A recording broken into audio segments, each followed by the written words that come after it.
सिंधू सागरात उभा असलेला मगरूर जंजिरा, जो कायम अजिंक्य राहिला.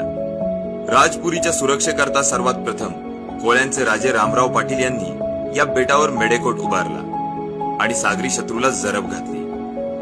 राम पाटलांच्या शौर्याला जोड झाली ती बेलाग जंजिऱ्याची. त्याचं महत्व ओळखून नगरच्या निजामाने जंजिरा हस्तगत केला आणि सिद्दी अंबर याच्याकडे त्याची किल्लेदारी सोपवली. पुढे जंजिरा कायम सिद्धींच्या अंमलाखाली राहिला.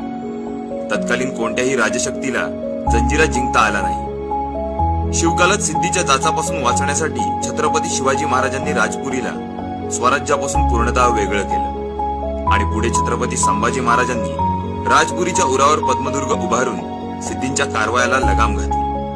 जंजिरा अभेद्य राहूनही मराठा साम्राज्याच्या दहशतीत राहिला.